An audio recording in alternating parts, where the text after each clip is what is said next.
এই সিলেটকে আমরা আদর্শ নগরী করতে চাই। এই সিলেটকে আমি ডিজিটাল সিলেট শুরু করেছিলাম, কাজ সম্পূর্ণ হয় না। আমি চাই সিলেট শহর একটা দৃষ্টিনন্দন সুন্দর শহর।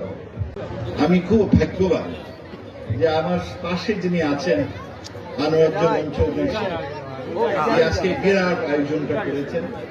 মাননীয় প্রধানমন্ত্রীর তরফ থেকে নিজ উদ্যোগে আপনাদের জন্য কিছু সাহায্যের ব্যবস্থা করেছে। আমি খুব ভাগ্যবান যে আমি যখন আমেরিকা থেকে 37.5 বছর পরে বাংলাদেশে ফিরে আসি, তখন এই মাঠেই আমি নেমেছিলাম।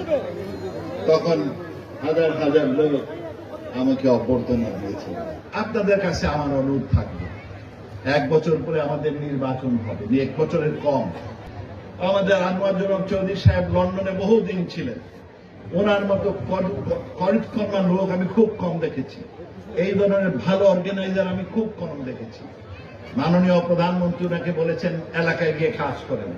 আরো নেতৃবৃন্দ আছেন যারা এখনো ক্যান্ডিডেট, বাট ইনশাআল্লাহ যে ওনার কর্মক্ষমতা, ওনাকে আপনারা যদি চান, তাহলে উনি যদি আপনাদের নগরপিতা হন, আমি আপনার আশ্বাস দিতে পারি যে হি ইজ এ ডুয়ার।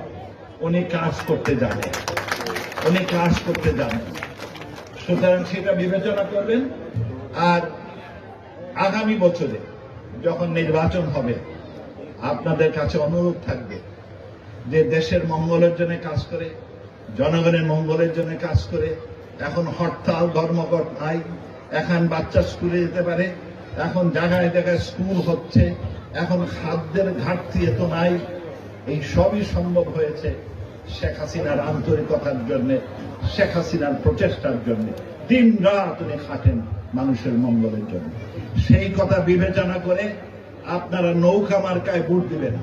নৌকা মার্কায় ভোট দিলে আপনাদের মঙ্গল, দেশের মঙ্গল, সিলেটের মঙ্গল।